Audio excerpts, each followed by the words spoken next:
अस्सलाम वालेकुम। आज 7 बजे के साथ मैं हूं आपके साथ आसमा इकबाल। और नाज़रीन, आज प्रोग्राम में हम कौन से मौज़ूआत पे बात करने वाले हैं, पहले आपको ये बता देते हैं। आज बात होगी जी तोशाखाना 2 केस की, क्योंकि इस केस में बानी PTI और उनके अहलिया बुशरा बीबी पर फ़र्द जुर्म आयद कर दी गई है। ये अलग बात है कि मुल्ज़िमान ने सेहत जुर्म से इनकार कर दिया है। जो इल्ज़ामात उनके ऊपर लगाए गए हैं उनको मानने से उन्होंने इनकार किया है।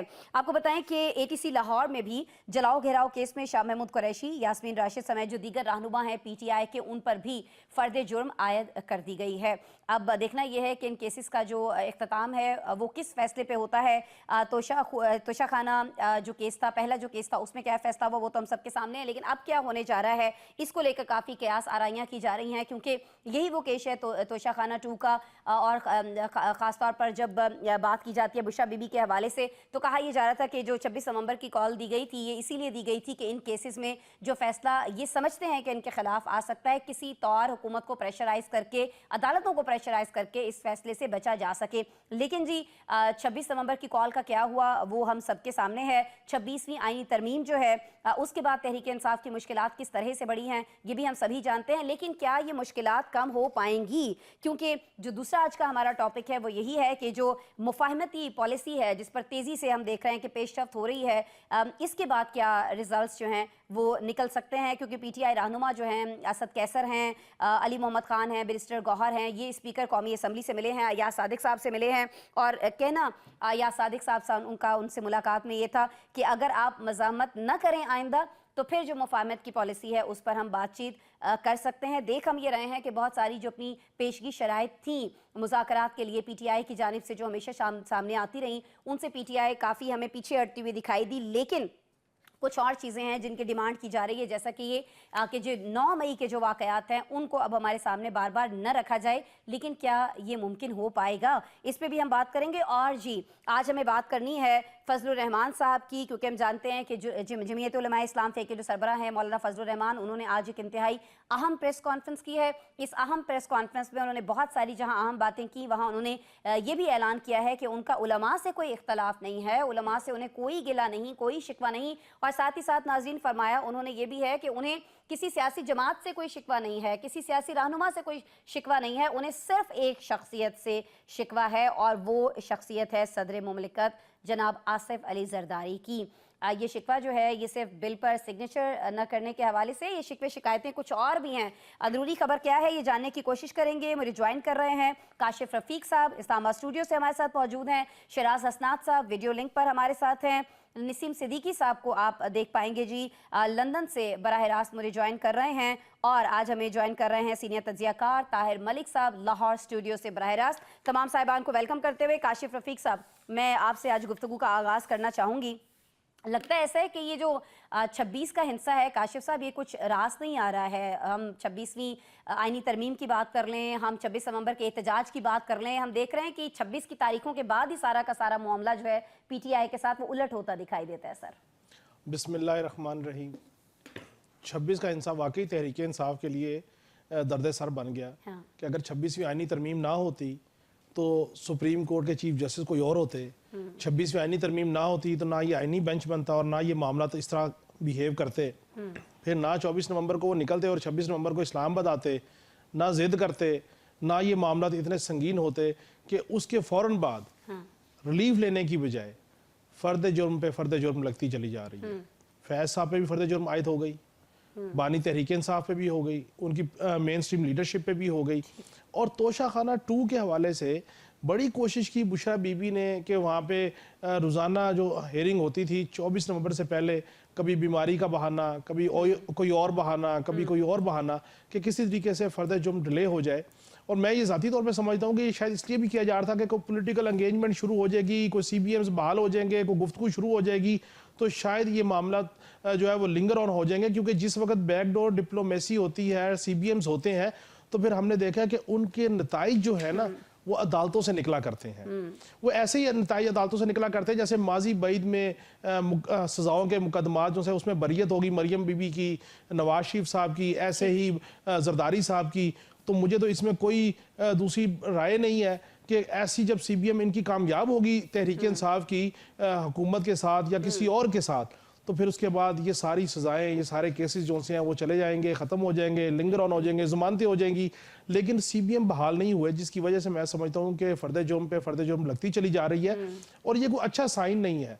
तोशाखाना 2 में 18 दिसंबर को गवाहान आएंगे। अगर फ़र्ज़ कर लें वो केस जो है वो कंक्लूड हो जाता है दिसंबर के एंड तक या जनवरी के फर्स्ट वीक तक, तो उसमें अगर सज़ा और जज़ा का मामला सामने आ जाता है और उसमें खुदा न खास्ता बानी तहरीक इंसाफ को और बुशरा बीबी को सज़ा होती है, तो फिर बुशरा बीबी की वो मौजें जो वो ज़मानत करा के हासिल कर रही हैं, वो मौजें ख़त्म हो जाएंगी और दोबारा उनको बिहाइंड द बार जाना पड़ेगा, फिर उनको एक नया लिटिगेशन फेस करना पड़ेगा। सो मैं ये समझता हूँ कि 9 मई की फ़र्द जुर्म हो या तोशाखाना 2 की फ़र्द जुर्म हो, ये शायद इस फ़र्द जुर्म को रोकने के लिए मज़ाहमत की गई और उस मज़ाहमत के ज़रिए मफाहमत करने की कोशिश की गई जो कारगर ना हुई। लेकिन एक चीज़ अच्छी है कि चले देर आए दुरुस्त आए, वर्कर्स तो मरते रहते हैं, गोलियां भी लगती रहती हैं, चीज़ें होती रहती हैं, चले मुज़ाकरात की टेबल पे वो आ जाते हैं और मुज़ाकरात के ज़रिए चीज़ें आगे चलती हैं, तो एंड सोल्यूशन मुज़ाकरात ही है जो उन्होंने अब अडॉप्ट किया है। ठीक है, मुज़ाकरात ही ज़ाहिर है कि एंड एक आप कह सकते हैं, खुद इमरान खान ये फरमाते रहे हैं ना कि चाहे जितनी बड़ी से बड़ी जंग ही क्यों ना हो, उसका हल जो है मुज़ाकरात में होता है। लेकिन यहाँ उन्हें ये बात देर से क्यों समझ में आई है कि पॉलिटिकल पार्टी से बात करनी चाहिए, ये मैं शहराज हसनात साहब आपसे पूछूंगी। और शहराज साहब, मुझे आपसे पूछना ये भी है कि जिस तरह से काशिफ साहब ने फरमाया कि जब CBMs हो रहे होते हैं तो बहुत सारी पार्टीज़ को बहुत सारे मामलात में हमने देखा है कि छूट भी मिल जाया करती है।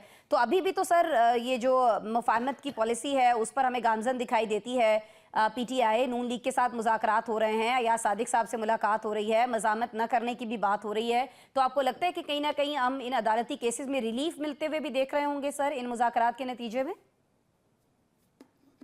थैंक यू आसमा। देखें, हमने पहले ही रिलीफ मिलते देखा जब बुशरा बीबी जमानत पे रिहा हुई और चीजें सामने आई, तो सबको पता था कि वो उन मुज़ाकरात का ही नतीजा है जहां पे ये मुज़ाकरात की कंडीशंस के तौर पे उनको रिहा किया गया और उनके ऊपर नरमी बरती गई।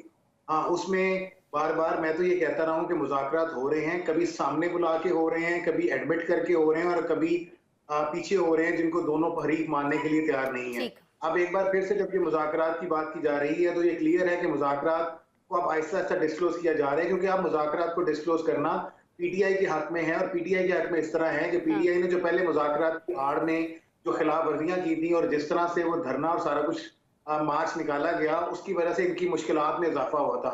और आप ये पब्लिकली उन मुज़ाकरात को ऑन करके और मुज़ाकरात की खुली जो दावत दे रहे हैं, उसमें नजर आ रहा है कि PTI अब मसलत का रास्ता अपना रही है और खुले आम अपना रही है। ये नहीं कि बैक एंड पे हो रहे हैं, क्योंकि उस जुलूस के हवाले से भी हमने देखा कि बार बार इमरान खान तक रसाई दी जाती रही और बार बार इमरान खान से हदायत लेके तो चीजें आगे पहुंचाई जाती रही। हाँ, उस पर कितना अमल दरामद हुआ ये अलग बात थी।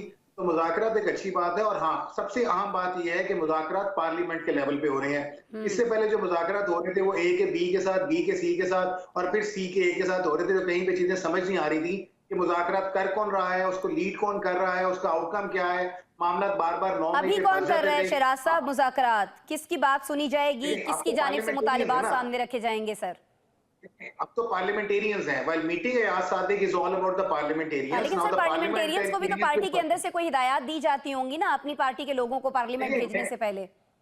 आसमा, PTI के अंदर हमें ये मान लेना और जान लेना है कि फर्दे वाहिद जिसके पास इख्तियार है वो इमरान खान है। सारे के सारे डिसीजन इमरान खान के पास रखे जाएंगे, सारे आउटकम उनसे लिए जाएंगे और फिर चीजें आगे जाएंगी। PTI के अंदर किसी के पास ये इख्तियार नहीं है। जिसने ये इख्तियार लेने की कोशिश भी की, छीनने की कोशिश भी की, अपनाने की कोशिश भी की, उसे वर्कर्स ने नहीं माना और वो फिर कहीं गोशा नशीनियों में चले गए या उस तरह उनकी बात पार्टी में नहीं रही। और यही वजह है कि इमरान खान के पास सारे मामला जाएंगे और वहां से फाइनल होंगे। देखें, 9 मई डेडलॉक है। जब तक 9 मई सेटल डाउन नहीं होगा तब तक कोई भी PTI के हुकूमत के मुज़ाकरात नहीं होंगे। हाँ, अब PTI को रिलीफ जरूर मिल सकता है और मुझे लगता है कि जो ये मुज़ाकरात की गेम है ये टेम्पररी रिलीफ के लिए PTI अपने दूसरे हरबे साथ इस्तेमाल करता रहेगा। ठीक है। अच्छा, ये जो आपने बात की है ना शहराज साहब के जो भी इमरान खान की हिदायत से हटेगा, पार्टी वर्कर्स जो है उसको कबूल नहीं करेंगे और उसको गोशा नशीनी इख्तियार करना पड़ेगी। नसीम साहब, इस पे मैं आपकी तरफ आना चाहूँगी सर। आप ये फरमाइएगा कि अभी रिसेंट पास्ट में जब ये 26 नवंबर की हम बात कर रहे हैं, कहा यह गया कि बुशरा बीबी से इमरान खान ने ये कहा था कि आप संगजानी पे रुक जाइए, लेकिन उन्होंने कहीं ना कहीं अपनी मर्जी की और वो D चौक पर आई। फिर उसके बाद क्या हुआ, एहतजाज किस तरह से पिट गया और जो मकासद थे और जहां कहीं ना कहीं मकासद हासिल किए जा सकते थे वो मकासद हासिल नहीं कर पाए, सिर्फ इमरान खान की बात से इनकार करने की वजह से। तो बुशरा बीबी को तो सर हमने पीछे हटते हुए नहीं देखा, क्योंकि उनके साथ तो कप्तान खुद खड़े हैं। अस्मा, बड़ा अच्छा सवाल किया आपने। देखिए, हमारे मुल्क में जो स्टोरीज बनते देर नहीं लगती, जो भी मामला होते हैं, असल मसला ये है कि बातों को छुपाया जाता है। असल जो तकलीफ हुई थी वो ये हुई थी कि बुशरा बीबी पहली दफा एक जुलूस को लीड कर रही थी। बड़े धमकियां लगाई गई कि अटक क्रॉस करके दिखाओ। उस जुलूस ने अटक क्रॉस किया, 26 नंबर जो चुंगी है उसको क्रॉस किया, ब्लू एरिया को क्रॉस किया और डी चौक पहुंच गए। तो ये तो कामयाबी थी ना, बुशरा बीबी की भी कामयाबी थी, पीटीआई की भी कामयाबी थी। इमरान खान ने क्या कहना है, वो तो राब्ते नहीं हो रहे थे। बुशरा बीबी ने कहा, उन्होंने ये बात कही है कि संज्ञानी में रुक जाओ कि मेरी बात करवा दे, और जो डील की बात करते हैं वो तो 1 मिनट में बात करवा सकते थे कि ये लीजिए इमरान खान से बात कराए। ऐसा कोई मामला नहीं था, क्योंकि वो एक लीडरशिप के तौर पर उभर रही थी। तो उसको नल एंड वाइट करने के लिए इतना बड़ा सानिया किया गया ताकि सारा मलबा उनके ऊपर डाल दिए। दूसरी तरफ जो आप बात कर रही थी डील की या इस तरह की बातें हो रही हैं, अभी ऑफ द रिकॉर्ड पे जब हमारी बात हो रही थी तो काशिफ ने कहा था कि देखें डील तो हो रही है, डील तो इमरान खान कर रहे हैं। भाई अगर इमरान खान डील कर रहा होता तो इतनी मुसीबतें क्यों पीटीआई के ऊपर फूटती रहती कि आज भी उनके ऊपर फर्द जुर्म जो है वो आयद किया गया है। और जिस तरह शिराज ने बात की कि जी शिराज ने सही बात की कि बुशरा बीबी को रिलीफ दिया गया। भाई हमारे मुल्क में ये क्यों कहा जाता है कि रिलीफ दिया गया, ये क्यों नहीं कहा जाता कि आइन की पासदारी करते हुए कानून के मुताबिक अदलिया ने फैसला किया। इसलिए मेरे ख्याल से हमारी अदलिया दुनिया में 148वें नंबर पे है कि यहाँ रिलीफ दिया जाता है अपनी मर्जी से, मेरिट के ऊपर कोई केस नहीं होता।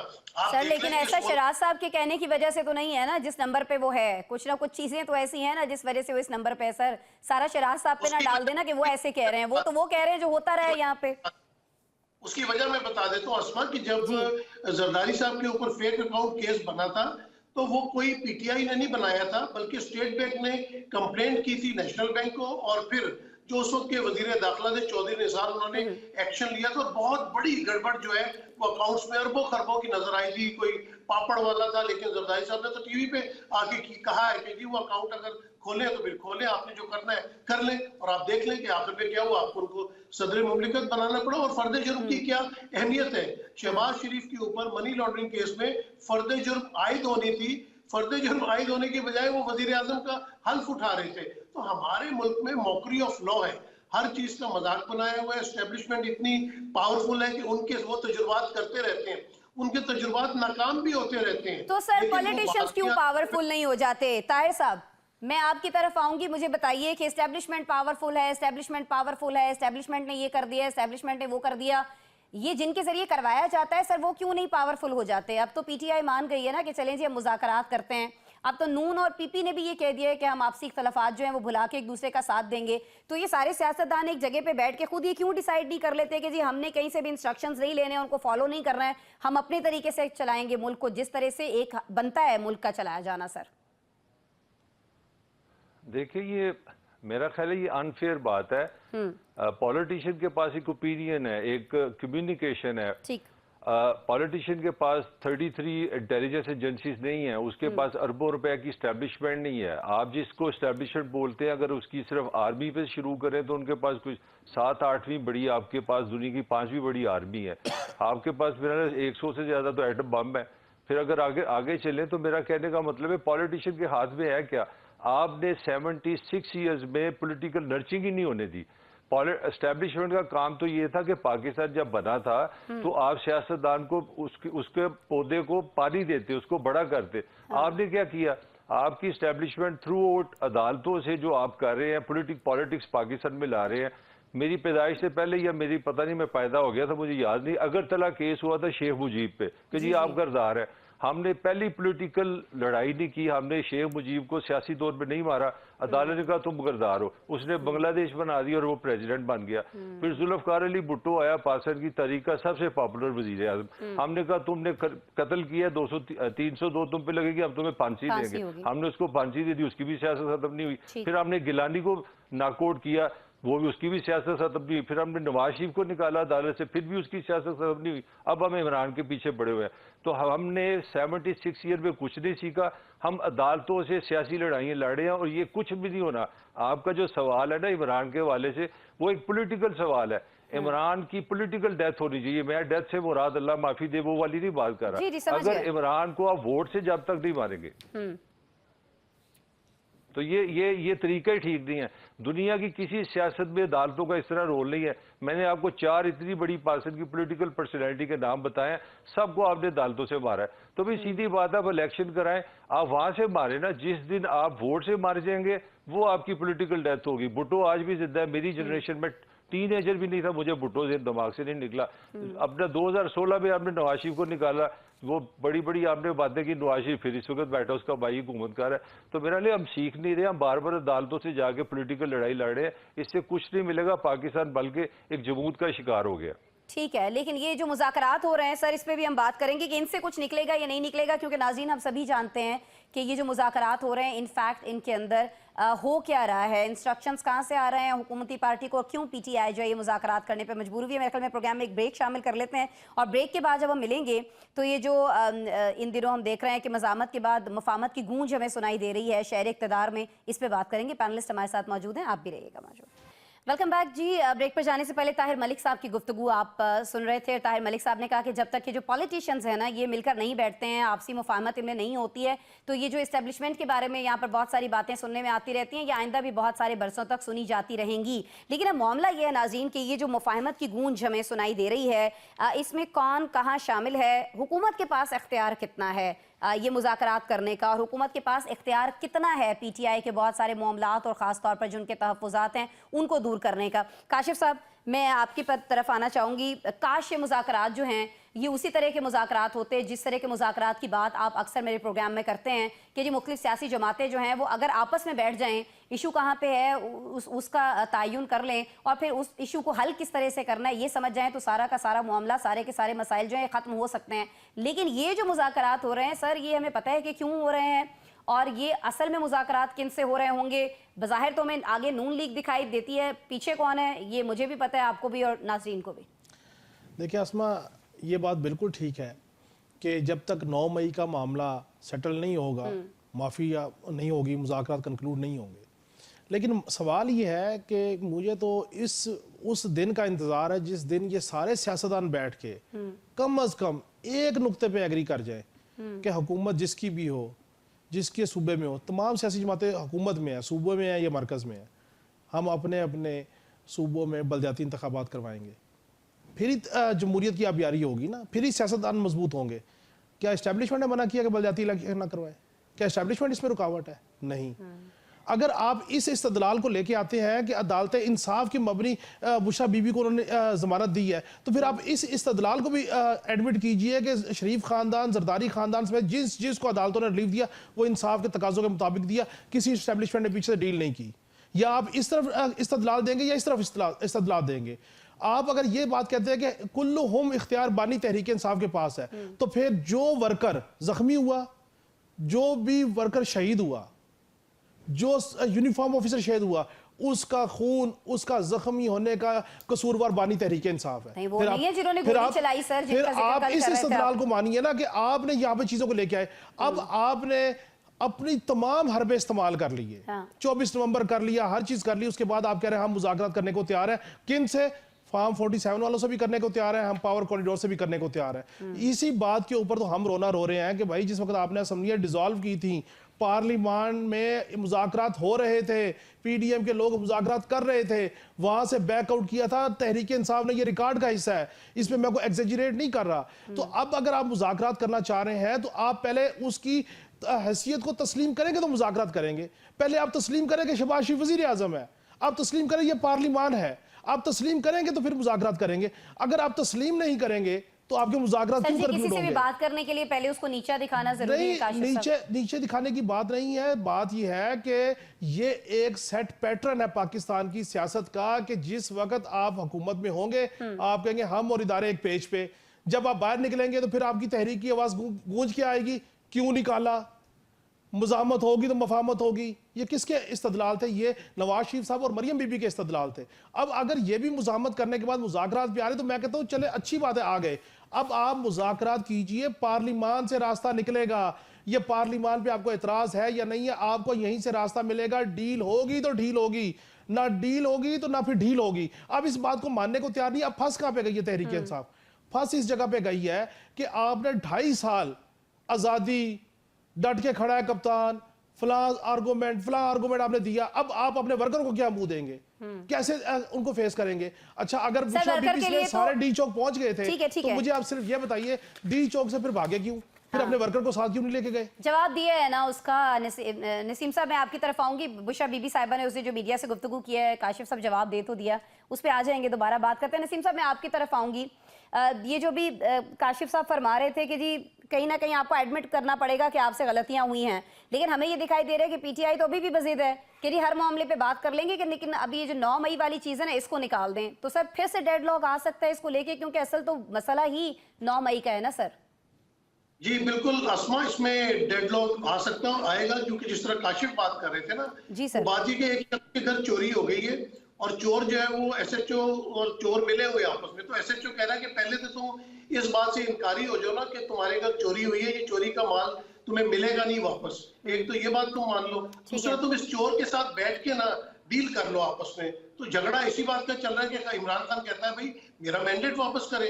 अभी जिस तरह बात हुई कि इमरान खान किस मुंह से जाएगा, आज आप इमरान खान को छोड़ दें, बल्कि जेल से ही बैठ के उसकी एक वर्चुअल जलसे की इजाजत देख लें अवाम कितनी उसके साथ है। असल में ना लोगों ने मसला ये बनाया हुआ है कि वो कह रहे हैं जी इमरान खान मसला है। इमरान खान मसला नहीं है भाई, जो करोड़ों अवाम उसके साथ लगे हुए हैं वो भी मसला है, और वो डट के खड़ा है। डट के खड़ा है तभी तो कोई डील या ढील नहीं हो पा रही। वो तो नहीं कह रहा कि मुझे अस्पताल भेजो, वो तो नहीं कह रहा मुझे लंदन भेजो, वो तो कह रहा मुझे साइकिल है, मुझे एक और एक्सरसाइज की मशीन दे दो, मुझे तो फला चीज दे दो। वो तो सिद्दीकी साहब, काशिफ साहब आपसे पूछ रहे हैं कि अगर वो डट के खड़े हैं की इजाजत बैरिस्टर गौर को इमरान खान साहब ने दी है या नहीं दी? देखिए, इजाजत देने या ना देने की बात नहीं है सर, दी है कि नहीं दी? तो फिर कहाँ डट के खड़ा कप्तान भाई? जो भी मुज़ाकरात होंगे, फिर किधर डट के खड़ा कप्तान? जाता है कि भाई मैंडेट वापस करें। अब मैंडेट हुकूमत कहां से वापस करेगी? सिद्दीकी साहब, फिर डट के तो ना खड़ा हुआ ना कप्तान। काशिफ साहब, उनको आवाज नहीं जाएगी, आपकी मैसेज उनको पहुंच गया है। सिद्दीकी साहब, मैं माजरत के साथ बहुत, काशिफ साहब का नुक्ता ये है कि आप उन्हें ये बता दें, हमें बता दें, नाज़रीन को बता दें कि कप्तान जो है वो किस बात पे डट के खड़े हैं, वो बात बता दें हमें। भाई वो इस बात पे डट के खड़े हुए हैं कि पाकिस्तान से जो है गुलामी को खत्म किया जाए। जो कैसे? उन्हीं से मुज़ाकरात करके सर, सिद्दीकी साहब, उन्हीं से मुज़ाकरात करके। देखिए, मुज़ाकरात तो करने पड़ेंगे ना, भारत से जाके तो नहीं मुज़ाकरात करने, या चाइना से तो नहीं मुज़ाकरात करने, जिन्होंने काबिज हुए हैं। आप लोग ये हुकूमत भी होती है तो वो जिस तरह तालिबान से मुज़ाकरात करते हैं, बीएलए से मुज़ाकरात करते हैं। तो सर हम इस बात से कब इनकार कर रहे हैं? इसी बात पे तो डट के खड़े थे कप्तान साहब कि मैंने इनसे मुज़ाकरात नहीं करने।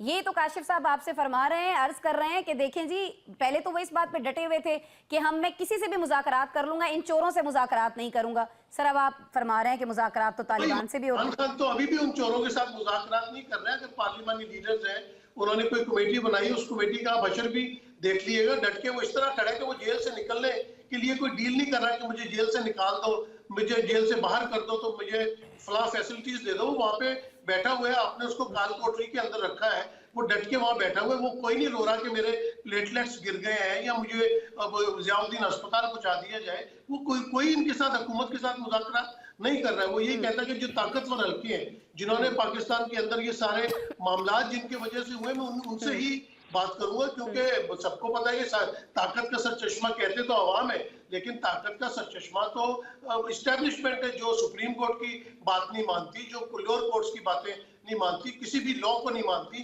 आइन को नहीं मानती, कानून को नहीं मानती। तो चलो उनसे तो बैठ के कम से कम मुज़ाकरात करने होंगे ना। दूसरी जंग अजीम हुई, कितनी तबाही मची, उसके बाद मुज़ाकरात तो हुए। इस बात से मैं इनकारी नहीं हूँ, काशिफ साहब की इस बात से मैं एग्री हूँ कि मुज़ाकरात होने चाहिए, लेकिन बराबरी की सतह पे होनी चाहिए ना। जिनके पास इख्तियार ही नहीं है, उनके साथ क्या मुज़ाकरात होंगे?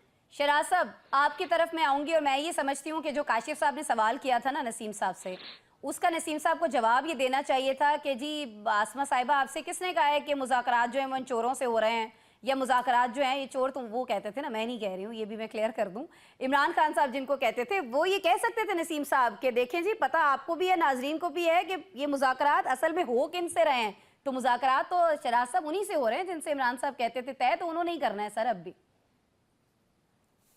आसमा, मैं सिर्फ ये गुजारिश करूंगा कि देखें, पॉलिटिकल सिस्टम में बहुत मार्जिन और बहुत लूप होल होते हैं, और इमरान खान बिल्कुल थोड़ा सा उन्होंने गिव अप किया है अपने सर्कमस्टांसेस से, जिसमें वो इनसे किसी किस्म के, इनसे और असल कुव्वतों से, दोनों से किसी किस्म के मुज़ाकरात करने के लिए तैयार नहीं थे। This is a good thing because he has realise के agitation is not the solution of that. माजी में भी हमें देखने में आया है कि जब भी पीटीआई ने इस तरह की कोई चीजें की, सिर्फ एजिटेशन का रास्ता अपनाया, तो देखें जिसके पास इक़्तिदार है, जिसके पास हुकूमत है, जिसको एस्टेब्लिशमेंट की सपोर्ट है, वो सवाल ही नहीं पैदा होता कि किसी को खड़े होने दें। हमने यहाँ पे हजारों का मजमा देखा, किस तरह उसको तितर बितर करके गोलियां मार के यहाँ से भिगा दिया गया, क्या से क्या हुआ। तो एक चीज तो साबित है कि देखिए, डंडा जो है वो वक्त का हाकिम है, और आपको कहीं ना कहीं समझदारी के साथ चीजों को गिव एंड टेक की बुनियाद पे मुज़ाकरात करके ना सिर्फ अपनी बल्कि बाकी लोगों की जान बचानी है, क्योंकि हमें ये पता है कि जो मेजोरिटी ऑफ द केसेस हैं वो पॉलिटिकल केसेस हैं। दूसरी गुजारिश ऐड करता चलूं कि हमें ये भी रियलाइज करना है कि इमरान किन बातों पे डटा हुआ है और किन बातों पे नहीं डटा हुआ। जो डटा हुआ है उसमें वो गिव अप नहीं कर रहा किसी भी सूरत, जो 9 मई पे माफी नहीं मांग रहा, जो आज भी उसका मुतालबा है कि फॉर्म 45-47 के ऊपर उनका राइट उन्हें वापस दिया जाए, वो आज भी ये कह रहा है कि जी जुडिशियल कमीशन बनाया जाए।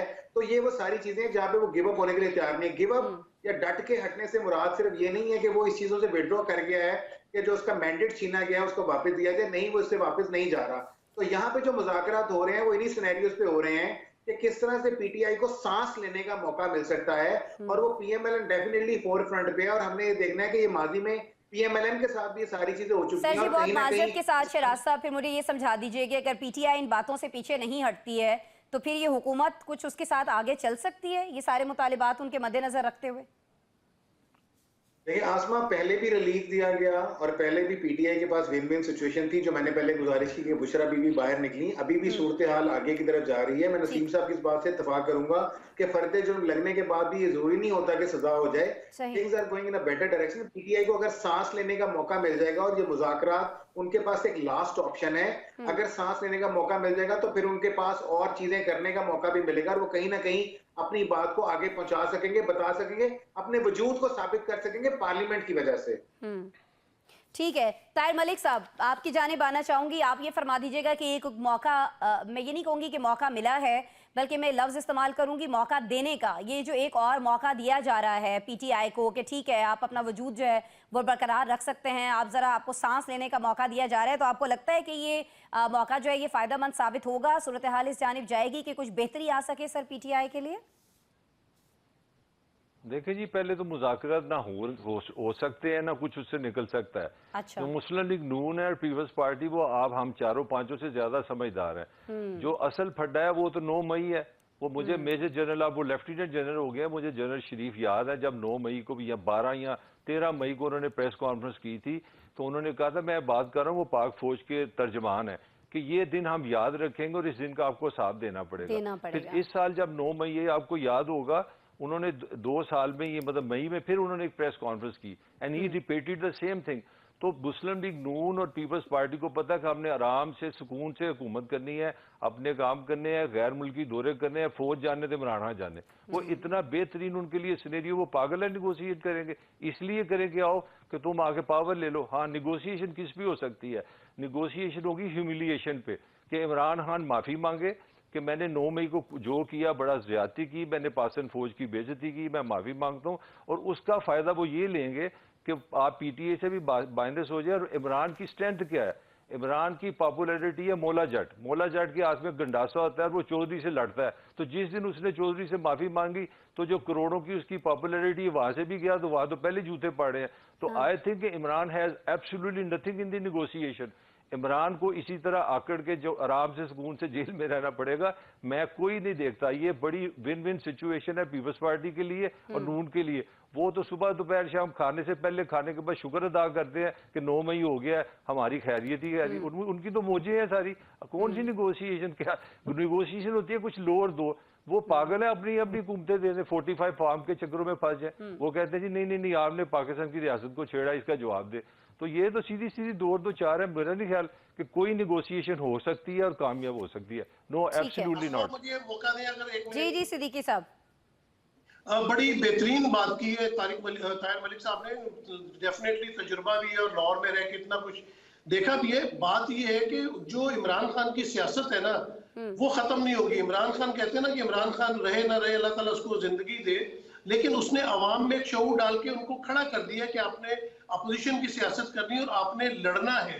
तो अगर वो तो डील नहीं करेगा, वो ये कहता है कि मेरी तो उम्र गुजर चुकी है और कितनी उम्र होगी, जितनी भी होगी, जैसे सोहेल वड़ाइश ने कहा था कि आप उससे लड़ नहीं सकते। तो वो जो एक शऊर दे दिया है ना, पूरी आवाम जो खड़ी हो गई है, वो कभी भी उससे पीछे नहीं हटेगा, भले उसको कितनी भी उसकी कीमत चुकानी पड़े। और बिल्कुल सही कहा कि नून लीग और पीपल्स पार्टी के पास अब आवाम में जाने के लिए कोई बयानिया नहीं है। जिसको आप देख लें, वो अता तारड़ को देख लें, नवीद कमर को देख लें, शर्जील मेमन को, वो आके 9 मई को बात करते हैं, 9 मई की बात करते हैं कि पीटीआई और फौज की लड़ाई चल रही है, तो इसको हवा देते रहो। जब तक हवा देते रहोगे हमारा काम आसमा, मैं एक मिनट लेना चाहूंगा आपसे।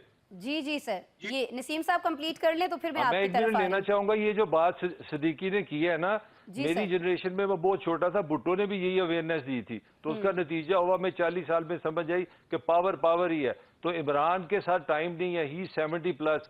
ये ठीक है, उसने शोर दे दिया, मगर पॉइंट वही है कि भुट्टो ने भी तो शोर दिया था ना। ताकत का सर चश्मा अवाम है। 2.5 साल वो कालकोठी में रहा, दुनिया से गए भी उसको 40 साल हो गए हैं। तो मेरा नहीं ख्याल कि मैं कोई ऑप्टिमिस्ट नहीं हूँ, मैं मायूसी फैलाना चाह रहा हूँ। मुझे लगता है कि time is not on the Imran side.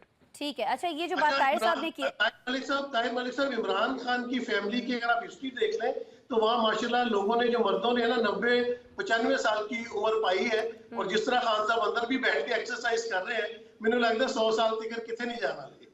ठीक है। अच्छा, आप दोनों की बात तो पहुंची है ना। एस्टैब्लिशमेंट ने 500 साल के नहीं जा रहा। मेरे ख्याल में गुफ्तगू में ताहिर साहब, नसीम साहब, काशिफ साहब और शराज साहब को भी शामिल कर लेते हैं। काशिफ साहब, मैं चाहूंगी कि अगर क्विकली आप मुझे बता दें कि फिर 26 नवंबर को भी इसी चीज़ से फ़ायदा उठाने की कोशिश की थी दोनों पार्टीज़ ने। जैसे ताहिर साहब ने बात की है कि वो तो चाहते थे कि इस तरह का कोई वाक़या हो, और वो वाक़या हो गया, तो उनकी तो पाँचों घी में हो गई ना। तो सर कढ़ाई में डालने के लिए 26 नवंबर को सिचुएशन जो है वो मज़ीद ख़राब करने की कोशिश की गई। सर देखिए, मैंने आपको क्या कहा था कि बढ़ के मार रही है सरकार और तहरीक इंसाफ है सड़कों पे, ठीक है जी। अब क्यों कह रहे थे बढ़ के मारे, आके दिखाओ, आके दिखाओ। और वो गैर सियासी वज़ीर दाखिला साहब उनको इंस्टिगेट कर रहे थे, आके दिखाओ। उन्होंने लाना था, ला के ये सारा बलवा होना था, तो सेमी 9 मई हो गया, उनके गले डल गया ना। अच्छा, उसके बाद चले भी गए। अच्छा, जाने के बाद जो लीडरशिप थी बुशरा बीबी की, वो तो होगी फारग, क्योंकि जो तहरीक इंसाफ की सियासी लीडरशिप थी उनके साथ खड़ी नहीं हुई। अब आप बात को समझे, जो बात ताहिर मलिक साहब ने की है कि 9 मई मामला है तहरीक इंसाफ वर्सेस रियासत, सियासत नहीं। अब वो कहते हैं जी हमें रास्ता दिखाएं, तो रास्ता कौन दिखाएगा? रास्ता लेने के लिए, रियासत से रास्ता लेने के लिए आपको सियासत से बात करनी पड़ेगी। ठीक हो गया। तो अब इशू ये है कि जो बात ये कह रहे हैं ना, बानी तहरीक इंसाफ डील नहीं करेंगे, मैं आपको अब भी कह रहा हूं कि इस बात को कोई एक बंदा डिनाई करे मुज़ाकरात कमेटी में कि जी बानी तहरीक इंसाफ की मंशा के बगैर हम मुज़ाकरात कर रहे हैं। अब मुज़ाकरात में वो जो मुतालबात रख रहे हैं, उस मुतालबात में कितने मुतालबात तस्लीम होने हैं, कितने नहीं होने, ये एक अलग चैप्टर है। लेकिन उन मुज़ाकरात के जरिए डील ही होनी है। आप इस बात को तस्लीम कीजिए, मुज़ाकरात के जरिए ही नवाज शरीफ की डील हुई, मुज़ाकरात के जरिए ही जरदारी साहब की डील हुई, मुज़ाकरात के जरिए ही अली गंडापुर वज़ीर आला बने। ठीक हो गया, ठीक हो गया। शराज साहब, मुझे बस जरा ये मुख्तसरन बता दीजिएगा कि क्यों बानिए पीटीआई जो हैं वो पूरी की पूरी गेम पलट नहीं देते, क्यों नहीं वो स्क्रीन पर आकर, आवाम के सामने आकर 9 मई पे माफी मांग ले, सारा गेम ही पलट जाएगा एकदम से। हाँ जी, मसला यही है कि अगर 9 मई किया हो तो माफी मांगे ना। जिन्होंने 9 मई किया वो माफी मांगे, और यही उनका बात है और यही उनका मुतालबा है। सर, पाकिस्तान है ना, बहुत सारी ऐसी चीजों पे माफी मांगी गई है ना माजी में भी, जो की नहीं गई थी। देखिए, यही वेटिंग कि कहीं ना, देखिए पीटीआई ने गलतियां की, पीएमएलएन ने उसका बेनिफिट लिया, एस्टेब्लिशमेंट से हाथ मिलाया, आज इक़्तिदार में आ गई। और यही गलतियां पीएमएलएन ने माजी में भी की और आज भी करेंगी। हाँ, हमें ये देखना है कि 9 मई के मामले में पीटीआई और एस्टेब्लिशमेंट के दरमियान सेटल क्या होता है। और मैं आपको ये बता दूं कि कहीं ना कहीं कुछ ना कुछ सेटलमेंट जरूर होगी, ये नहीं होगा कि नहीं होगा, क्योंकि उन्हें भी पता है कि 9 मई के मामला सारे पीटीआई के नहीं थे। यस, पीटीआई वाज इन्वॉल्व, मगर कितनी पीटीआई उसमें शामिल थी। मैं आखिरी बात ये करूंगा कि ताहिर मलिक साहब ने जो भुट्टो की मिसाल दी, मैं उनका बहुत मददाह हूं, ताहिर मलिक साहब का भुट्टो का नहीं, मगर उस वक्त जब 40 साल पहले उनकी जवानी में ये सारी चीजें शामिल की गई थी, तो हमें आज ये रियलाइज करना है कि आज हमारी यूथ कहां पे स्टैंड कर रही है, सोशल मीडिया की पावर कहां पे है, लोगों के पास इंफॉर्मेशन का फ्लो कितना है। 40 साल पहले वो कितना था, आज कितना है, दोनों चीजों में जमीन आसमान का फर्क है कि आज की यूथ में शऊर कितना है। डियर, ये यूथ कैनेडियन वीजे के लिए परेशान है, ये यूथ अमेरिकन वीजे के लिए परेशान है, इनका पॉलिटिकली इंडिफरेंस हो गया है, ये बिल्कुल ला ताल्लुक हो गए हैं। मैं तुम्हें अपनी ऑब्जर्वेशन दे रहा हूँ, you have all the rights to disagree with me. Youth बेचारी के साथ बहुत बुरा हुआ है। यूथ के साथ नहीं सर, कौम के साथ बुरा हुआ है, कौम के साथ बुरा हुआ है। कौम ने 25 साल एक लीडर को दिए और उस लीडर ने अपनी जिद, हटदर्मी और अना के लिए कौम को वहां पे लाके खड़ा कर दिया कि अब वो मजबूर है दोबारा 2 पार्टी सिस्टम को ओबे करने के लिए, पीपल्स पार्टी और नून लीग। बिल्कुल भी नहीं। पीटीआई के साथ यूथ आज भी खड़ी हुई है और मैंने अभी ट्रेनिंग्स करवाई है, जीटी रोड पे गया हूं जो पीएमएलएम के गढ़ एरिया। सर लाहौर से यूथ क्यों नहीं निकली थी? शराज साहब आप बैठे हैं ना उधर, लाहौर से क्यों नहीं निकली थी? अभी देखे ना, अगर ये कहा जाता है, शराज साहब आई एम रियली सॉरी, अगर ये कहा जाता है कि डरा दिया था, मुकदमात बना दिए थे, डिग्रियां मंसूख करने का, तो सर डर के आ गई तो जीत है। शराज साहब कह रहे हैं शराज साहब, You can only make a difference through ballot paper and PTI voters proved on 8th of February through ballot paper। हाँ, उन्हें उनका राइट नहीं दिया गया, लेकिन उन्होंने साबित तो ठीक है फिर सर अगले इलेक्शन का वेट कर लेना। एक जुमला शराज साहब, यूथ पीटीआई के साथ खड़ी नहीं है, ड्राइंग रूमों में बैठी हुई है ट्विटर के ऊपर। इस पे बात कर लेते हैं जी, मेरे ख्याल में एक ब्रेक, शराज साहब ब्रेक के बाद आते हैं, शराज साहब ब्रेक के बाद आते हैं। यही सवाल अभी यूथ के हवाले से हो रहा है ना, इस पे बात कर लेंगे, लेकिन साथ ही हमें एक सीनियर जो सियासतदान है नाज़रीन, उनके हवाले से भी बात करनी है, फजलुर रहमान साहब के हवाले से, जिन्होंने आज एक इंतहाई अहम प्रेस कॉन्फ्रेंस की है और गिला उन्होंने वही दोहराया है जो लास्ट वीक हमने आपसे शेयर किया था कि वो सदर आसिफ अली जरदारी से खायफ दिखाई देते हैं, थोड़े से नाराज दिखाई देते हैं। नाराज़गी खत्म होगी नहीं होगी, और ये जो यूथ को मोटिवेट करने की बात हो रही है दोबारा से पीटीआई की जानिब से, ये हो पाएगा नहीं हो पाएगा, ब्रेक के बाद डिस्कस करते हैं। वेलकम बैक जी। यूथ के हवाले से बात हो रही थी ब्रेक पर जाने से पहले, और साथ ही साथ मौलाना फजलुर रहमान साहब के हवाले से बात हो रही थी। मैं ये चाहूंगी कि मौलाना फजलुर रहमान साहब ने आज जो प्रेस कॉन्फ्रेंस किया है, काशिफ साहब ये जो उन्होंने सदर मुमलिकत से गिला किया है, एक तो आप ये फरमा दीजिएगा, दूसरा हमें ज़रा ये भी समझा दीजिएगा कि ये जो मौजूदा सियासी सिस्टम पाकिस्तान के अंदर हम देख रहे हैं, इसमें सबसे बड़ा स्टेक होल्डर है कौन, और ये जो हमें एकदम से मज़ामती पॉलिसी जो है मुफाहमती पॉलिसी में तब्दील होती दिखाई दे रही है, ये किस जानिब जाएगा सारा सिलसिला आगे? मुख्तसरन सर। देखिए, मौलाना फजलुर रहमान साहब ने तो आज खुद कहा है ना कि उनका शिकवा ऐवान सदर से है। उन्होंने ये भी कहा है कि वज़ीर-ए-आज़म हाउस और ऐवान सदर इकट्ठे नहीं है। तो मैं यही आपको गुजारिश कर रहा था कि बेटे की गारंटी बाप ने नहीं मानी, बिल पे साइन नहीं किए, आज उन्होंने खुद कह दिया। जो स्टेक होल्डर की बात है, देखिए इस पूरे पॉलिटिकल सिस्टम में सबसे मजबूत और बड़ा स्टेक होल्डर पीपल्स पार्टी है। पीपल्स पार्टी बलोचिस्तान में हुकूमत कर रही है, पीपल्स पार्टी जो है वो सिंध में हुकूमत कर रही है, आइनी ओहदे लेके बैठी हुई है। पीपल्स पार्टी क्यों तहरीक इंसाफ के इस मुतालबे की सपोर्ट करेगी कि नया इलेक्शन हो जाए, नया मैंडेट वापस हो जाए, जैसे पिछले सेगमेंट में ताहिर मलिक साहब ने भी कहा। अच्छा, अब जब पीपल्स पार्टी 2 सूबों में हुकूमत कर रही है, तो तहरीक इंसाफ खैबर पख्तूनख्वा में हुकूमत करी है। खैबर पख्तूनख्वा वाहिद सूबा है जहाँ पे उनको सेफ हेवन मिला हुआ है, वहां से वो फंड्स जनरेट करते हैं, पब्लिक लेके आते हैं, वफाक पे चढ़ाई करते हैं, वो क्यों अपनी हुकूमत जाने देंगे? जब ये 3 हुकूमतें नहीं जाएंगी तो पंजाब की हुकूमत नून लीग क्यों छोड़ेगी?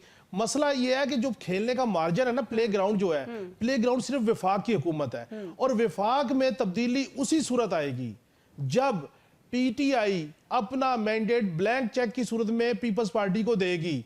अगर पीपल्स पार्टी ने वो चीजें अडॉप्ट कर ली, पीटीआई को थोड़ा सा कुशन मिल गया और मुज़ाकरात में ये बात तय हो गई कि ठीक है जी आप खुल के अपने नंबर गेम के ऊपर मैनेज कर ले, तो विफाक में तब्दीली हो सकती है। नए इलेक्शन का तो सवाल ही नहीं पैदा होता कि पीटीआई का मुतालबा तस्लीम हो जाए। पीटीआई को ये हो सकता है कि चले आपको रिलीफ इतना देते हैं कि आप पार्लिमान के अंदर बैठे रहे और जो चेक होता है ना, चेक वो नून लीग के ऊपर रहे, नून लीग के ऊपर दबाव रहे, ताकि वो परफॉर्म करते तो फिर नसीम साहब हासिल क्या होगा इससे? ये फिर इतनी वो करने की जरूरत क्या है, इतनी एफर्ट्स करने की? आवाम में भी ज़ाहिर तासुर अच्छा नहीं जा रहा कि जिन लोगों से आप कह रहे थे मुज़ाकरात नहीं करेंगे, उनसे मुज़ाकरात कर रहे हैं आप, हासिल क्या होगा? देखिए, बात यह कि एस्टेब्लिशमेंट की जिस तरह की सोच होती है ना, उसी तरह मामला आगे चलते हैं। मेरी एक बहुत बड़े एस्टेब्लिशमेंट के बंदे से बात हो रही थी और वो ऑन सर्विस है इस वक्त। मैंने कहा पाकिस्तान के हालात बहुत बुरे हैं, इसका कोई मसले का हल क्यों नहीं निकालते? उन्होंने कहा सिद्दीकी साहब, आप ये जो सोशल मीडिया की ऐप्स है ना आपके फोन में, इनको डिलीट कर दे तो पाकिस्तान के तमाम मामला दुरुस्त हो जाएंगे। जब ये सोच होगी तो पाकिस्तान के मामला कहाँ से दुरुस्त होंगे? बात यह है कि पीपल्स पार्टी को इतनी आपने स्टेक दिया हुआ है, उनको आवाम के अंदर तो जड़े नहीं है ना। जिस तरह भी ताहिर मलिक साहब ने बात की, बिल्कुल जो यंगस्टर है हमारा अगर कनाडा अमेरिका जाने की लाइन पे खड़ा है, लेकिन आप देखें कि वो ओवरसीज की जो कितनी बड़ी पावर बनती चली जा रही है वो इमरान खान की फेवर में ही है। जब मैं इस मुल्क में आया था 20-25 साल पहले, तो मैंने देखा था कि कोई बच्चा पाकिस्तानी चैनल नहीं देखता था या उनको नवाज शरीफ या बेनजीर का नहीं पता होता था, लेकिन आजकल एक एक बच्चे को पता है कि पाकिस्तान में इमरान खान है और लीडर है, वो उसकी बात करते हैं। तो ये जो भी मसाइल चलते जा रहे हैं, बात होती है जी 25 साल से एक लीडर है उसने फायदा नहीं उठाया। वो भाई 75 साल से जिन्होंने पाकिस्तान के ऊपर कब्जा किया हुआ और सियासतदानों को चलने नहीं दे रहे, जिस तरह डिटेल से ताहिर मलिक साहब ने बताया है, तो मामला तो उधर गड़बड़ है। अगर उधर ठीक हो जाए, और आप जब कहते हैं कि ताकत का सरचश्मा आवाम है, तो भाई आवाम की मान लो। जब आवाम ने बाहर निकली, जो ड्राइंग रूम में बैठे हुए थे, पहले भी ये कहते थे कि बर्गर बच्चे हैं, बर्गर सपोर्टर्स हैं, लेकिन जब वो 8 फरवरी को बाहर निकले और उन्होंने वोट दिया, तो वहां पे आपको ताकत का अंदाजा हो गया। लेकिन जब आपने वहां पे 2 नंबरी की नई आवाम की बात मानी, तो पाकिस्तान के हालात खराब होते जा रहे हैं। सिंपल सा हल तो यही है, दुनिया में जिस तरह होता है, अमेरिका में भी स्टैब्लिशमेंट शायद नहीं चाह रही थी कि ट्रंप साहब आए, लेकिन जब ट्रंप ने इतनी बड़ी लैंड स्लाइड विक्ट्री ली, तो उसको सही हो गया सिद्दीकी साहब, अपनी हुकूमत बनाए। अगर इसी तरह 8 को इमरान खान को दे दिया जाता कि आए और हुकूमत बनाए, तो शायद आज पाकिस्तान की सिचुएशन इससे मुख्तलिफ हो सकती थी। ताहिर मलिक साहब, अब सिचुएशन कुछ मुख्तलिफ होती हुई हम देखेंगे सर इन मुज़ाकरात के बाद, और खास तौर पर इन मुज़ाकरात के अंदर मौलाना का किरदार क्या रह जाएगा? ये वही मौलाना साहब है ना जो 2 हफ्ते पहले तक ऑफर कर रहे थे पीटीआई को कि जी आपके लिए मैं रास्ता बनवा देता हूँ। अब तो लगता है उन्हीं रास्ते से हटा दिया गया। ताहिर साहब देखिए, मौलाना बड़े समझदार आदमी है, गहरे आदमी है। उनकी प्रॉब्लम समझे। नवाज शरीफ ने जो नई शादी कर ली है, जिनका मुल्क है उनके साथ शादी की, पंजाब भी मिल गया सुकून आपको, इस्लामाबाद भी मिल गया, पीपल्स पार्टी को मिल गया सिंध और बलोचिस्तान, आपके लिए बचा केपी के। और इमरान हाँ उसका नेचुरल पॉलिटिकल दुश्मन है। जो केपी के जो आपकी पॉलिटिकल मैदान है, वहां आपकी लड़ाई तहरीक इंसाफ से, तो आप तहरीक इंसाफ के लिए लड़ेंगे, उनको पावर दें। तो मौलाना की भी बड़ी अजीबोगरीब प्रॉब्लम है। उनको चारों पासे देख के उनको सिर्फ एक ही समझ आई है कि एक बिल को पॉलिटिकल इशू बना दो। अब ये बिल है क्या? अपने सदर साहब तो हमारे अल्लाह का शुक्र है स्वाय आइन और कानून के कुछ नहीं करते। वो कहते हैं हर काम करूँगा जो आइन और कानून के मुताबिक होगा। वो कहते हैं जी 18वीं तरमीम लग गई है, मैं साइन कर देता हूँ, जो इस्लामाबाद के मदरसे हैं मेरे, वो इस तरमीम में आ जाएंगे। बाकी तो 4 अलग अलग सूबे हैं। तो मेरा असल पॉइंट ये, मौलाना नहीं चाहते, ये सुन ले जरा, मौलाना की कोई ख्वाहिश नहीं है, ना उनका ये इशू बिल है साइन हो जाए या साइन ना हो जाए। मौलाना को दुकान लगाने के लिए कोई चीज नहीं मिल रही, तो उन्होंने कहा चलो बिल के लिए। तो ये टिपिकली पॉलिटिकल सारा सिनेरियो चल रहा है। जो असल बात है कि इस मुल्क में कोई सियासत नहीं है, वो कंट्रोल सियासत है, और हर बंदा वो कंट्रोल सियासत में अपना अपना हिस्सा ढूंढ रहा है। प्रोग्राम का वक्त खत्म हो गया, लास्ट 30 सेकंड्स बचे हैं शहराज साहब के लिए। शहराज साहब सर, मेरा ख्याल ये है कि पीपल्स पार्टी बेनिफिशियरी होगी और मौलाना को सारी सूरत हाल के लिए कन्विंस किया जा रहा है। पीटीआई का स्टेक पे होगा सारी की सारी चीजें। पीटीआई को इंटेंशनली और अनइंटेंशनली कहीं ना कहीं पीपल्स पार्टी के साथ बैठना पड़ेगा। पीएमएलएन अभी कोई ना कोई गलती करेगा, आगे आप देखेंगे।